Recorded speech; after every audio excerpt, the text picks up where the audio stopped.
and lights out, and away we go. And the initial launch, in fact, from Felipe Nasr has been absolutely terrible. And already that is Nico Hulkenberg round the outside of us. Yeah, but then we completely outbrake ourselves, and now Nico Hulkenberg and Danica Fiat may follow through. But in fact, we rejoin into the path of Danica Fiat, and he forces off into the gravel. Couldn't really do much about it, to be honest. So I'd say a racing incident more than anything. The tyre wear was absolutely terrible because we did 3 laps on our tyres in qualifying. The effects of that are really hitting us right now, as Marcus Ericsson making the move on the next lap up into 14th position. The Sauber battle continues on. So far in this race, it just has not gone to plan whatsoever. The tyre wear has just been much more severe than I expected it to be. I'm actually going to go round the outside here of Maldonado and Max Verstappen. What a move here from Felipe Nasr. They're both making moves here on Felipe Nasr. Felipe Nasr losing positions left, right and centre. Really poor result today in 15th place. Really a complete contrast to the last race in Melbourne. Really not what we wanted, but hopefully we can improve in China.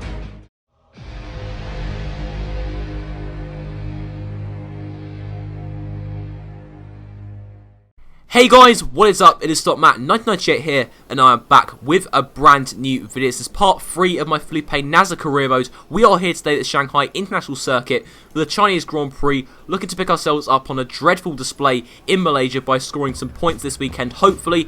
But before we do that, let's get into the qualifying report. The lights went green at Shanghai as qualifying began.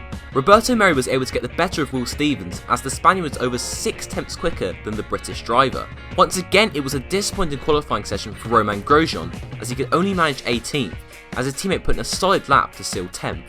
Franz Tost admitted that Toro Rosso's straight line speed deficit would hurt them this weekend, and qualifying proved just that, with Sainz 15th and Verstappen 17th. However, there were no such problems for McLaren, as they surprised everybody by sealing 12th and 14th. There were mixed emotions at Force India, with Nico Hulkenberg seeing a very respectable 7th place, but Sergio Perez struggled to 16th. Danica Fiat was 3 seconds off the pole position time, and with that he could only manage 13th, with teammate Daniel Ricciardo seeing his best qualifying position of the season with a 5th place result. Both Williams drivers set a single lap in qualifying, and that proved to be a mistake, as Massa and Bottas were outqualified by Daniel Ricciardo on a track where they should be much faster. Less than a tenth separated the 2 Ferrari drivers, with the Flying Finn edging out Sebastian Vettel by 0.07 of a second. It was Lewis Hamilton who stole the show and sealed his 2nd pole of the season.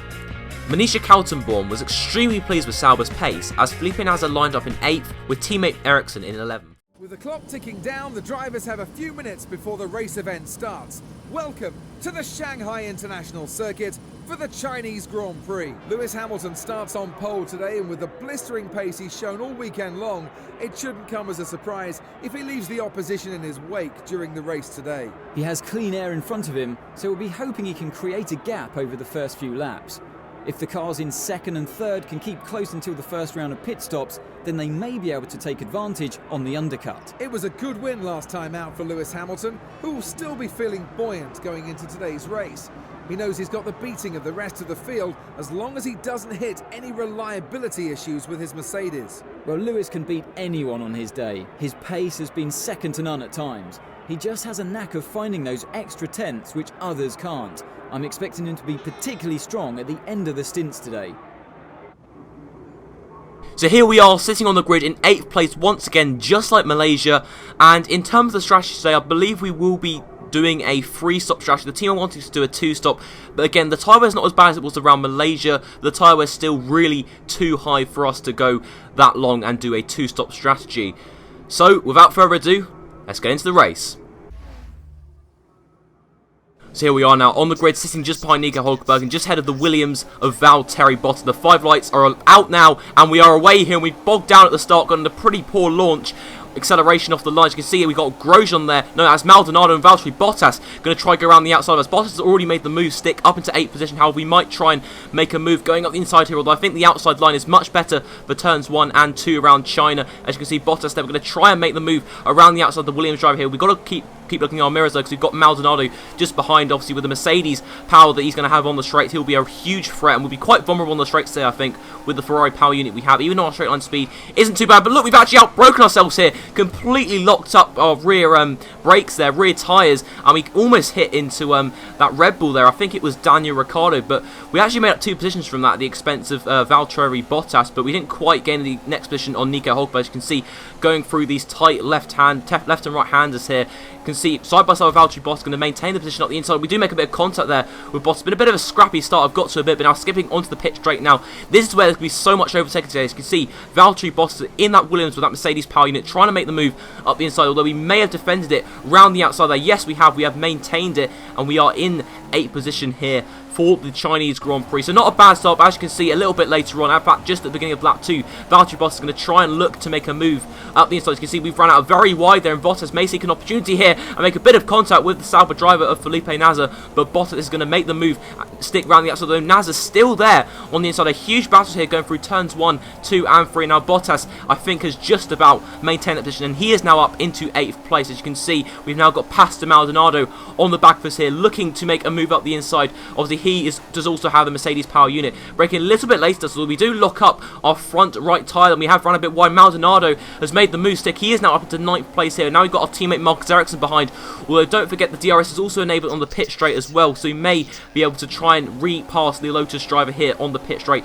Coming across the line now, setting a 41.8, not a best lap time so far, but as you can see, getting the straight line speed advantage and the slipstream on Pastor Maldonado, and we are now up into 9th place. Now looking at the replay of that overtake, a pretty easy move then on Pastor Maldonado going down into terminal. I do think we actually understeered out a little bit wide here going into turn 2, and Maldonado in fact makes the move stick, but he makes contact in the process. I don't think Felipe Nasr was too happy about that, but he's trying to hang it on the inside here, and brilliant battling here in these opening few laps at the Chinese Grand Prix. Fantastic to see, brilliant action we're getting so far. Maldonado going to try and change his line here to the outside, but I think Felipe Nasr has just about defended 9th position for now.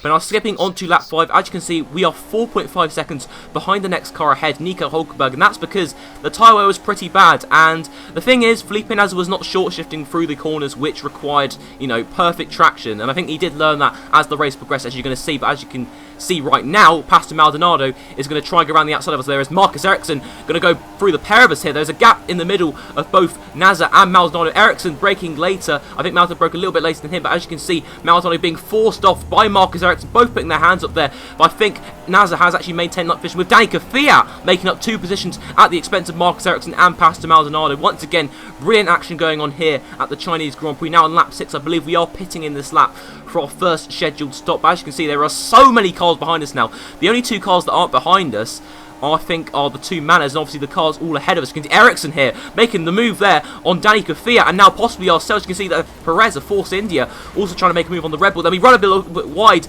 locking up there, proving that we just need to pit in for a new set of tyres. You can see absolutely crazy action going on here. Perez getting all out of shape out of the hairpin. Now I'm going to try and go to the pits, but then Kvyat's there, and that is absolutely shocking driving there from Felipe Nasr. I don't know what he was doing there, and in all honesty guys, I don't know what I was doing either. That was just stupid driving there. I really should have backed off and let Kvyat go into the final corner. But now looking at this whole incident from Pastor Maldonado's perspective, as you can see, Perez getting all out of shape, actually forcing Maldonado off the track almost. But I believe Maldonado actually suffered a spin out of the exit of the last corner. As you can see, having to cut the corner and then actually spins into Perez, hits him, and almost a side pod glitch there with this Force India. And I think that was sort of a racing incident there. I don't think Perez could have done much about that, because I think he had Button on his outside as well. As you can see, looking at it from Sergio Perez's perspective, him trying to make the move on Kvyat, however, getting a massive amount of oversteer out of the corner. Now looking at Button on his outside and Maldonado is inside. Again, Perez couldn't have done much to avoid that incident with Maldonado, but then Button making up quite a few positions in all that. As you can see, looking at it from Button's point of view right now, he seeks the opportunity around the outside of both Perez and Maldonado. Going into the final, because you can see Nasr completely wiping out Danica Kvyat there. I don't know what we were doing. To be honest, I made a pretty late call to actually pit this lap, so that was the main reason why I took out Danica Kvyat. It was a complete accident, not intending for it to be. To be honest, guys, I was recording this at midnight, so to be honest, I wasn't fully concentrating, and that was just a stupid move there, and I do apologise for that. And it did actually cost Danica Kvyat quite a bit of time, as you could probably guess. But now skipping on to lap 8, we have gained an awful lot of time on Daniel Ricciardo, who pitted a couple of laps after us. So the undercut around this track is extremely OP. We're going to make a double overtake here on the Red Bull drivers, being held up by the man of Malaysia over Roberto Merri, and we have made the move up into P15. A brilliant double overtake there from the Sauber driver. Now skipping on to lap 9, we set our personal best lap of the race, a 1 minute 41.1, as we do have Will Stevens here.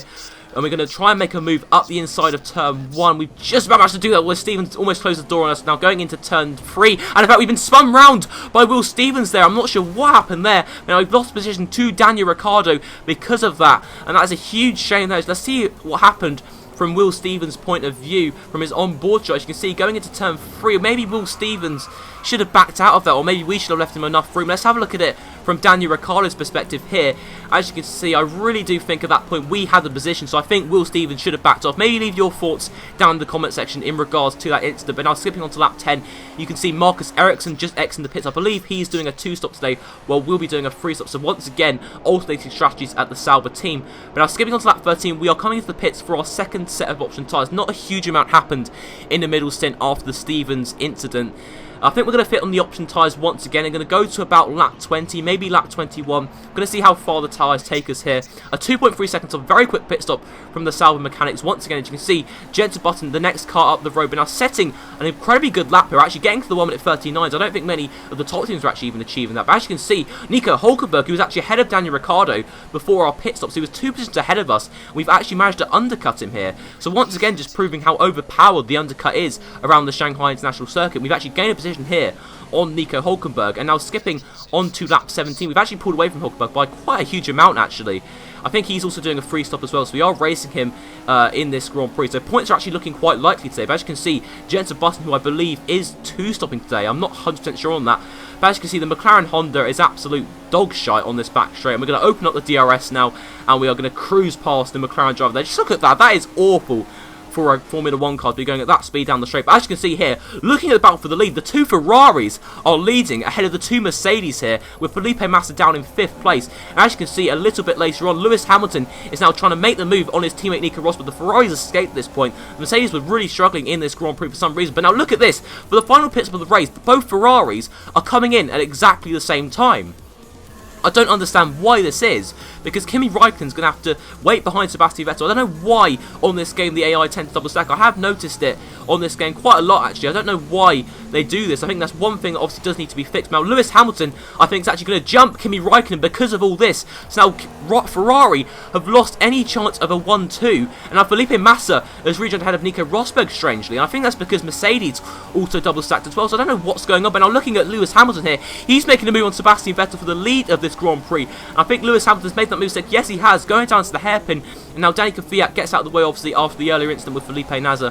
His race has been completely ruined since then. But now skipping on to lap 20, not too much happened in our race, so we are now pissing on to the prime tyres for the final time in this Grand Prix. Now Romain Grosjean overtakes us here, along with Max Verstappen. I believe Verstappen is doing a 2-stop, while Grosjean's doing a 3-stop, so we don't have to worry about Grosjean. But as you can see, Marcus Ericsson there, who on one of the 2-stoppers, we actually rejoined ahead of him, so that is absolutely crucial, so we don't have to waste any time trying to overtake our teammate. But Marcus Ericsson has a really good chance of actually scoring some points there. As you can see, Romain Grosjean pitting in for the final time, and Marcus Ericsson will now make his way up into 10th position and ourselves into 9th, so potentially we could see Sauber's first double points finish in the Chinese Grand Prix, which would be absolutely excellent to see.